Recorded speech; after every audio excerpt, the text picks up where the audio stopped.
De la grève des enseignants dans les universités publiques, le réseau des associations des professeurs du Congo est rassuré de la bonne foi du gouvernement pour l'ouverture, grâce à l'ouverture de la commission paritaire. Plus rien ne doit compromettre l'année académique en cours et le Conseil de ministres attend des solutions pérennes. Des femmes en âge avancé, celles qui refusent d'allaiter leurs enfants, courent le risque de développer le cancer de sein. Une journée d'information et de sensibilisation a été organisée à Kinshasa sur les facteurs de risque de cette maladie. Et puis fin du voyage pour Guillaume Sylvestre Koukoumamengi Panji. Il repose pour l'éternité à la nécropole. Des témoignages sur la vie de cet homme humaniste ont été rendus devant ses enfants, les officiels et ses collègues. Voilà tout pour les titres. Encore une fois, bonsoir. Le gouvernement veut mettre fin à tout ce qui tend à perturber l'année académique en cours. Des solutions pérennes sont attendues. Des discussions amorcées hier par le banc syndical de l'enseignement supérieur et le gouvernement de la République. Le Conseil de ministres a aussi salué l'offensive diplomatique du chef de l'État à Dubaï et en Jordanie. On écoute cet extrait du compte-rendu. Le Premier ministre, chef du gouvernement, a commencé par saluer le retour au pays de son Excellence, Monsieur le Président de la République, qui revient des Émirats arabes unis, où il a participé le 22 mars 2022 aux activités marquant la célébration de la journée consacrée à la République démocratique du Congo. Il a par la suite répondu à une invitation du roi Abdallah II de Jordanie pour participer à un mini-sommet consacré à la lutte contre le terrorisme. Tout en saluant à nouveau l'offensive diplomatique du chef de l'État qui remet notre pays dans le concert des nations, le Premier ministre est revenu sur sa communication en entretenant les membres du Conseil des éliminatoires de la Coupe du Monde Qatar 2022. Comme mentionné lors de sa récente visite au lieu d'entraînement de nos vaillants léopards qui portent l'espoir de tout un peuple mobilisé, la recommandation avait été faite aux membres du gouvernement afin de ne ménager aucun effort et d'agir chacun en ce qui le concerne pour les accompagner dans ce processus de qualification à la phase finale de la Coupe du Monde 48 ans après.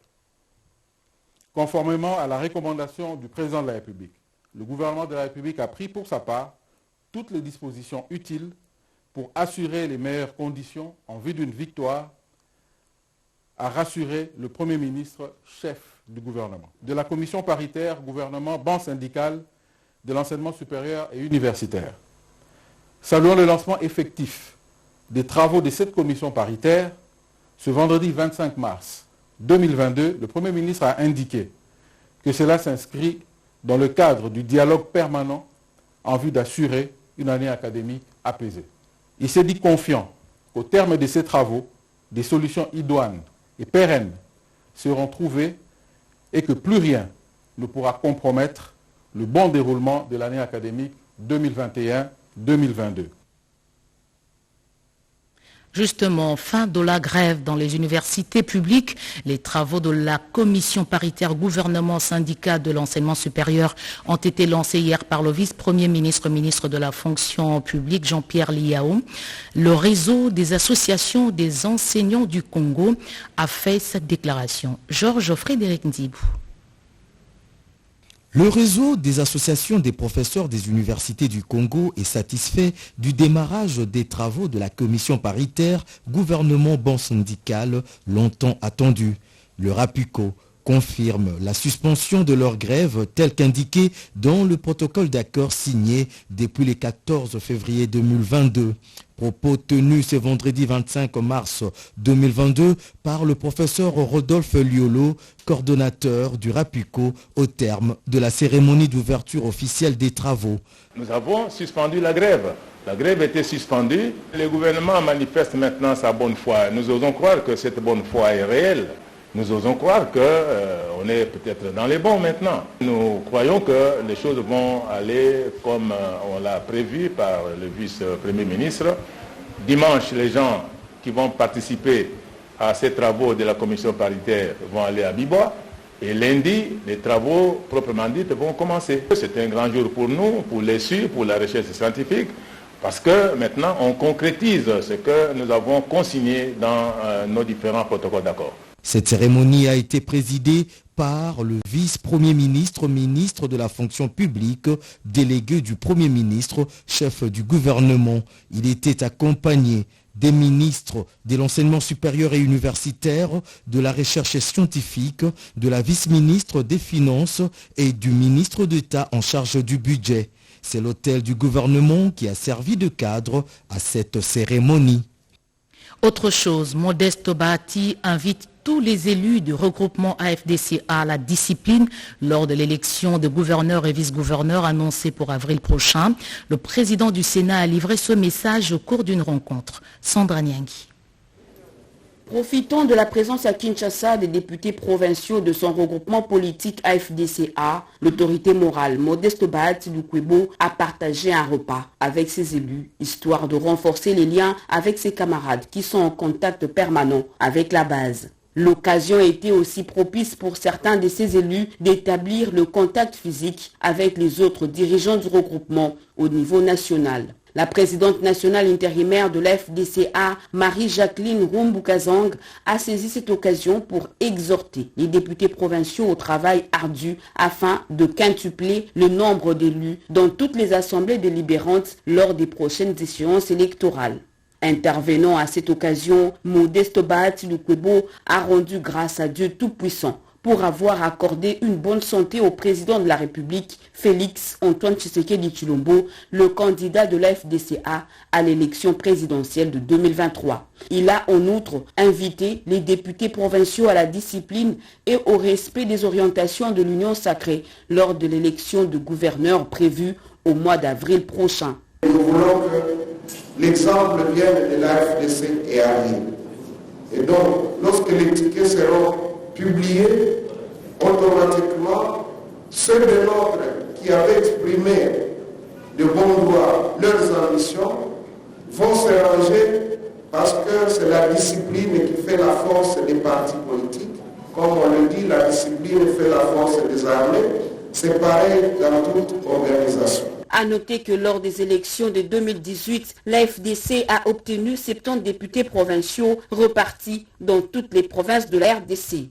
Rappelons que les membres du directoire national de la FDC, quelques députés nationaux, les sénateurs et les membres du gouvernement issus de la FDCA étaient également conviés à ce dîner.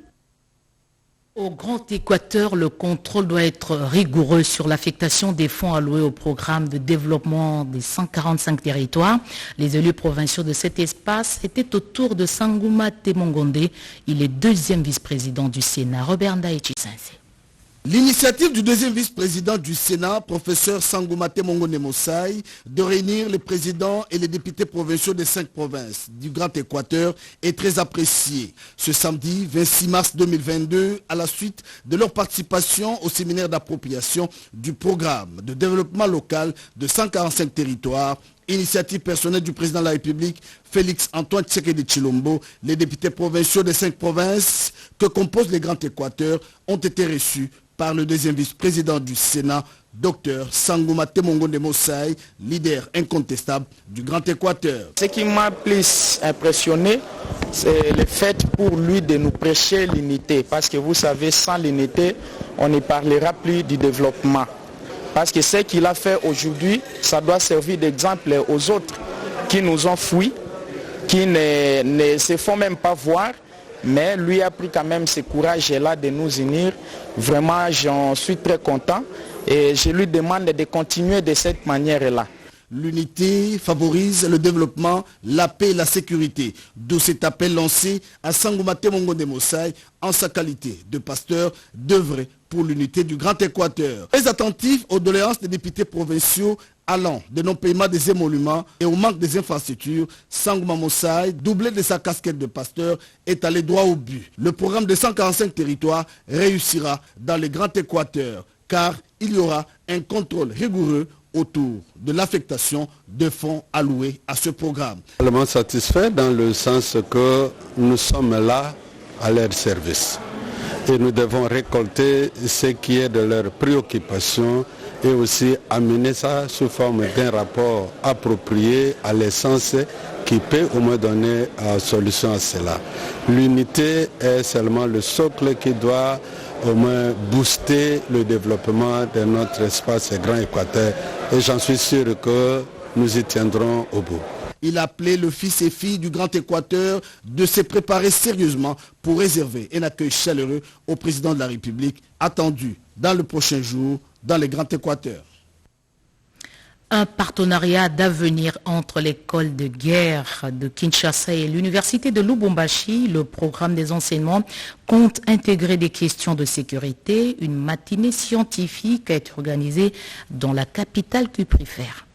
L'école de guerre de Kinshasa et l'université de Lubumbashi ont été en matinée scientifique. La conférence inaugurale a été animée par le commandant de l'école de guerre, le général de brigade Moulon Nawesh Godefroy. Il a indiqué que l'insécurité est estimée à 17% sur l'échelle nationale. Pour y remédier, il a proposé l'élaboration d'un système de défense et de réponse aux exigences actuelles. À l'issue de ces échanges, cela permettrait au groupe de travail de dégager et d'étoffer le bloc programme pour le master qui sera organisé par nos universités dans les domaines de défense et sécurité. Vous l'avez bien constaté que la sécurité, c'est l'affaire de tout le monde. Nous attendons beaucoup des universités. Notre visite d'études fera l'objet des publications. Le recteur de l'université de Lubumbashi, le professeur Gilbert Kishiba Fitula, a indiqué que la question de sécurité se doit de s'ouvrir à des interactions. À travers cette synergie, je voudrais emprunter à cette boutade de Clémenceau, comme quoi la guerre est une affaire trop sérieuse pour être laissée au seul militaire.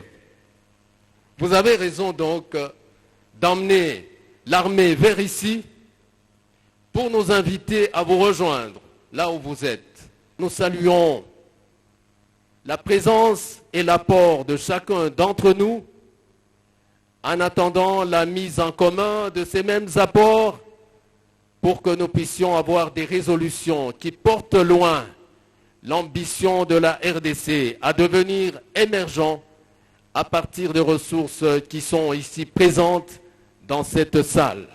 4 communications s'alliant au thème central, impact de la géopolitique du Haut-Katanga, ont été faites. Après les travaux en atelier, une table ronde a été conduite par le professeur Kapangama. Elle a abouti à l'analyse des défis de l'actuelle dynamique socio-économique dans le Grand Katanga et à l'élaboration des stratégies à cet effet. Cette conférence a connu la participation de 24 officiers stagiaires de l'école de guerre de Kinshasa, du ministre provincial de l'Intérieur représentant le gouverneur, des autorités académiques, militaires, scientifiques et administratives venues de tous coins de la RDC. Les femmes et le développement. Patrick Kawara, secrétaire politique national de l'UNC, reste proche de la junte féminine de son parti. Il a organisé un échange dans le cadre du mois de la femme. Paulette Lomba. La femme a les mêmes capacités que l'homme. Pour ce faire, elle doit en prendre conscience et s'impliquer dans chaque projet de développement, quel que soit son niveau d'instruction et son milieu de vie. En ce mois de mars dédié à la femme, Patrick Kawara, secrétaire politique national de l'UNC, a exhorté toutes les femmes de sa famille politique en particulier, ainsi que toutes les femmes en général, à peaufiner des stratégies pour participer aux prochaines échéances électorales en postulant aux différents postes. Toutes ces femmes aujourd'hui qui sont venues à mon invitation pour justement recevoir cette confirmation d'impact de cet amour que nous avons personnellement entre moi, Patrick Kawara, secrétaire politique national de l'UNC et conseiller du chef de l'État, avec les mamans congolaises. Comme le mois de la femme se clôture, il fallait justement que je vienne auprès de ces mamans, d'abord les remercier pour tout ce qu'elles ont fait pour moi, et aussi symboliquement faire un geste, puisque la femme, c'est un bijou. Pour Patrick Kawara, l'un des hommes genrés de l'UNC, les femmes constituent une force. Quand elles s'élèvent, c'est un vent qui souffle partout et qui se fait remarquer. C'est dans cette optique qu'il a toujours plaidé la cause de la personne qu'on a toujours appelée mère. Le mois de mars est une occasion pour lui de leur montrer son attachement inconditionnel pour leur épanouissement tout azimut. Pour lier l'utile à l'agréable, Patrick Kawara a remis un wax à chaque participante à cette rencontre marquée par la présence des différents membres et femmes leaders de l'UNC. Je l'ai dit en ouverture, des femmes qui n'allaitent pas pendant longtemps, celles qui ont des accouchements en âge avancé, sont exposées à des risques du cancer de sein. Une journée de sensibilisation a été organisée sur la prévention. Cédric Keninambo. Mois de mars, mois dédié à la femme riche en enseignements à la DGRAD. Cette journée de sensibilisation sur des sujets de société a permis de mettre en lumière et d'enlever certaines zones d'ombre sur les cancers des seins, mais aussi les régimes matrimoniaux. Des éminents orateurs se sont succédés à la tribune. L'un d'eux, le docteur Antoine Moudia, s'est étalé longuement sur les cancers des seins, prévention et thérapeutique. Il faut s'y prendre tôt, a-t-il insisté. Le facteur de risque de ces cancers, c'est que nous mangeons mal. Nous mangeons beaucoup de graisse. Nous mangeons très peu de légumes. Nous ne faisons pas beaucoup d'exercices. Et les femmes qui allaitent n'allaitent pas pendant très longtemps. Il ne faut pas non plus attendre longtemps avant d'avoir le premier enfant. Que le cancer du sein, c'était un cancer héréditaire, familial. Si vous avez des parents qui ont développé ou des arrière-grands-parents qui ont pu faire un cancer du sein, il faut éviter de pouvoir ne pas aller voir son médecin. Il ne faut pas attendre.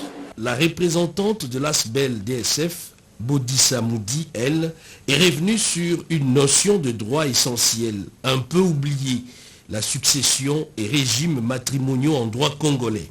La nouvelle équipe à la tête de cette régie financière, avec comme directeur général Jean-Parfait Tabala, accorde une place de choix à la femme dans ses attributions régaliennes de recouvrir les recettes non fiscales. L'égalité du genre, l'accès aux postes de responsabilité par les femmes, ce sont là quelques thèmes débattus lors de la matinée de réflexion organisée à Kinshasa par le Parti pour l'Action.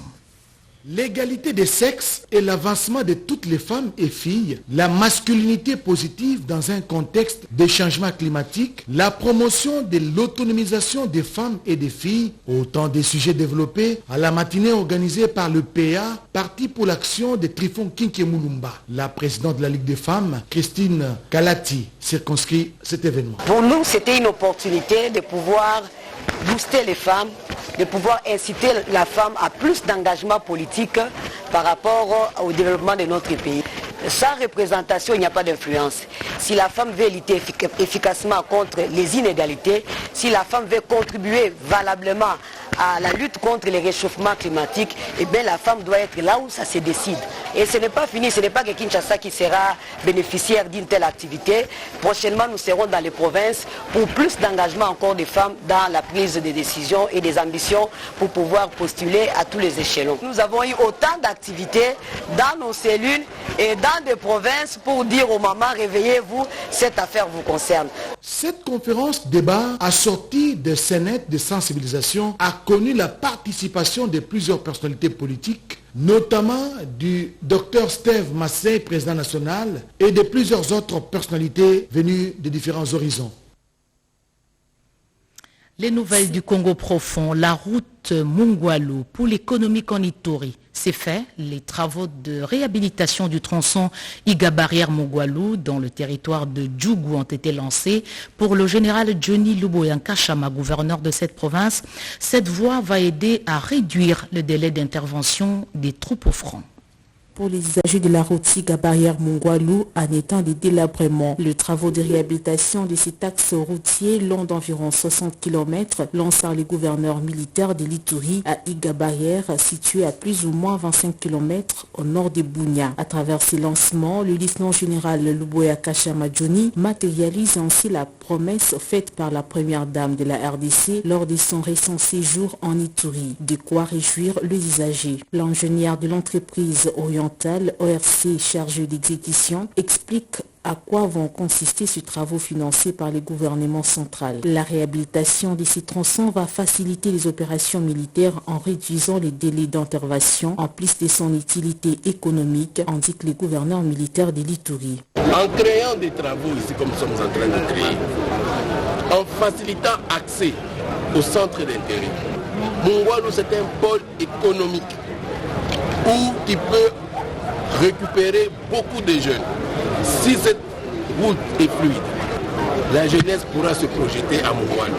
Il faut que la population comprenne que la sécurité et l'accès, ce sont deux choses qui vont ensemble. Une fois la fluidité de la circulation assurée sur la route Iga-Barrière-Mungwalu, à l'issue de ces travaux, cela permettra de réorienter la jeunesse en facilitant l'accès dans cette zone minière et économique de Mungwalu. Il s'est de dire que depuis l'instauration de l'état de siège en Ituri, plusieurs axes routiers ont été réhabilités par l'administration militaire, parmi lesquels la RNV7, la route Bunia-Kassini. Ceci dans le but d'assurer un déplacement rapide de forces armées lors des opérations, mais aussi booster l'économie de la province, combat acharné du président de la République, Félix Antoine Tshisekedi Tshilombo. Santé, le centre de prise en charge des malades Covid à l'hôpital Saint-Joseph à Kinshasa est soutenu par Enabel. Depuis 2 ans, plus de 1000 patients ont été pris en charge par cet hôpital. La coopération RDC-Union européenne pense développer une nouvelle stratégie. Constance Mananga.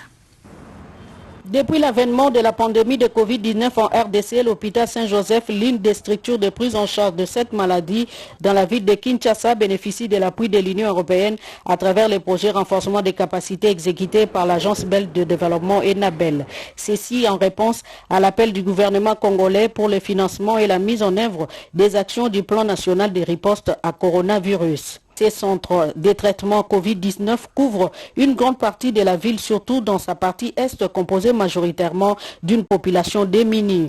Opérationnel depuis avril 2020, grâce à différents appuis, dont celui de la région Bruxelles-Capitale, plus de 1000 patients, y compris des cas sévères, ont été pris en charge complètement. Là, on sera présent, que ce soit les structures de coopération, les universités, pour pouvoir, avec les partenaires présents ici, développer une nouvelle offre qui soit la plus ciblée, la mieux ciblée possible pour les patients.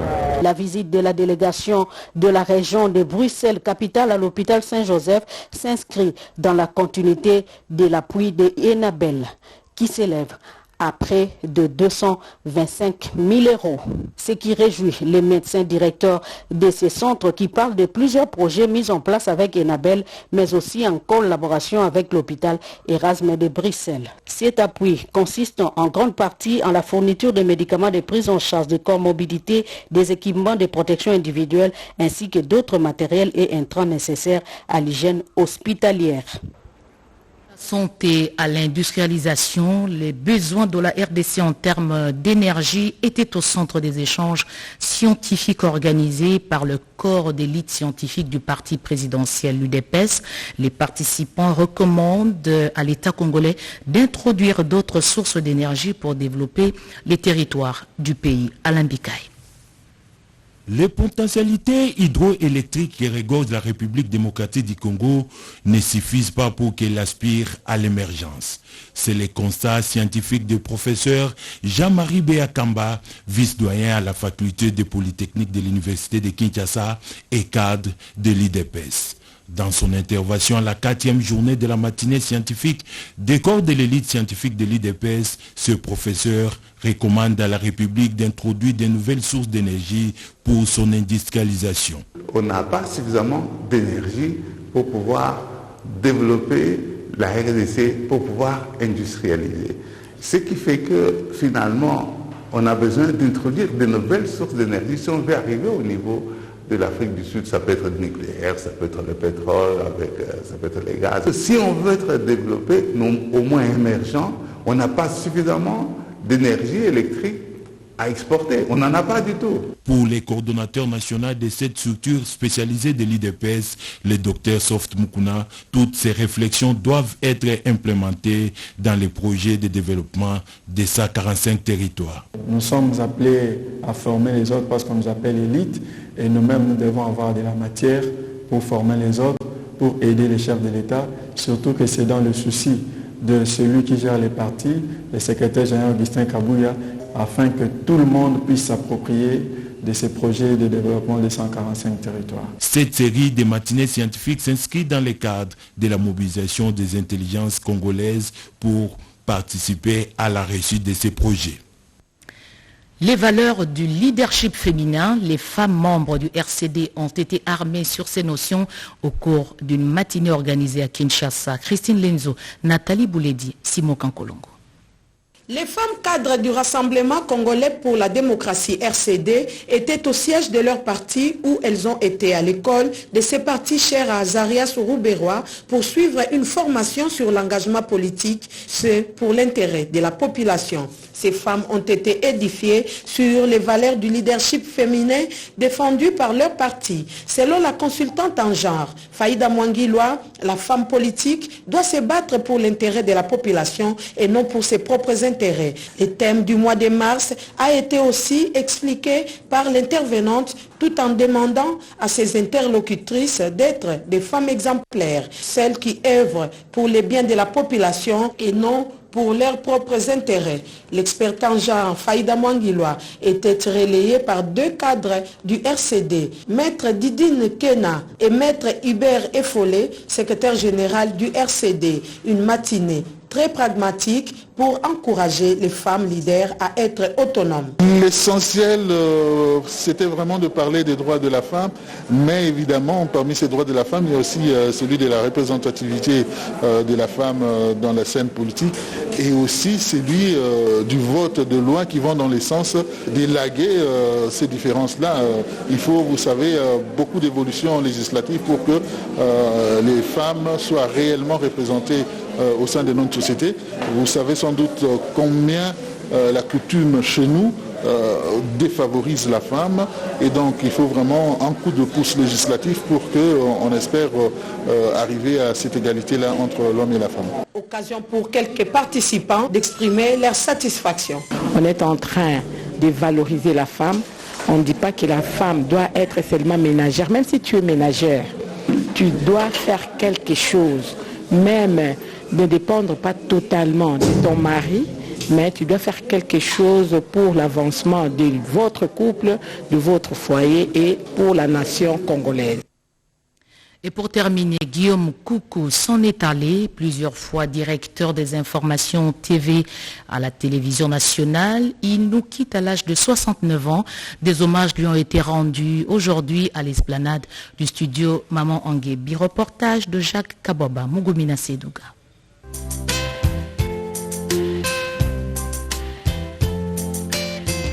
Cette figure emblématique de la presse congolaise, vous ne la verrez plus jamais.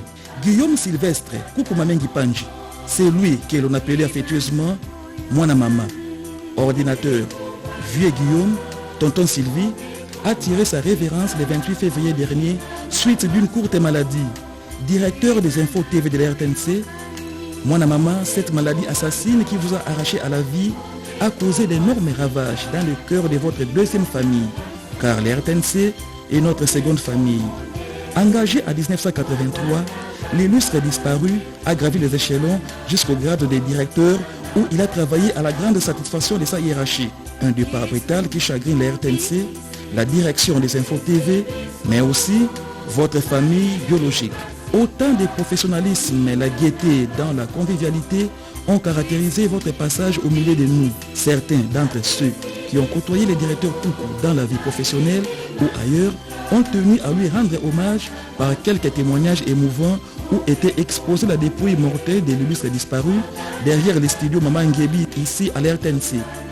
On a noté la présence de plusieurs personnalités dont les députés nationaux, la mère Mende Omalanga, Marie-Ange Lukiana, Geneviève Inagosi, les présidents du conseil d'administration de l'RTNC, Zéphirin Mamoko Mokampoul, les directeurs généraux à l'intérim de l'RTNC, Belide Bunga Vindu, les agents et cadres de l'RTNC, la famille biologique de l'illustre disparu, ainsi que les amis et connaissances. La mort est certes une fatalité, nous n'en pouvons rien. Estimés confrères, si vous étiez donné de revoir les dégâts émotionnels que votre mort va causer derrière, vous ressusciterez. Hélas, c'est du domaine de l'Éternel, Dieu Tout-Puissant, les créateurs, Père Céleste. Il est le temps et son maître, ses voix sont insondables. La douleur a été telle que personne ne pouvait contenir ses larmes. D'abondantes larmes d'ailleurs lorsque la dépouille mortelle de l'illustre disparu s'est dirigée vers la nécropole entre terre et ciel, après les absoutes selon la foi catholique assurée par M. l'abbé Darcien, prêtre de l'archidiocèse de Kinshasa. Frères, sœurs, collègues de service, amis et connaissances n'ont eu d'autre mots que de dire adieu directeur Guillaume Sylvestre Koukoumamengi Panji, adieu Mwana Mama, adieu Tonton Guillaume, adieu opinion, adieu estimés confrères. Que la terre de nos ancêtres vous soit douce. La seule possibilité pour nous d'exprimer ce que l'on ressent, c'est de faire ce que vous faisiez, le mieux dire aux autres ce qui se faisait ailleurs par vos conseils, que le destin nous prive désormais. Que c'est dur de vous dire, Ndawe Jempimo Mwanama, va en paix. Nous vous avons porté dans nos cœurs, et cela à jamais.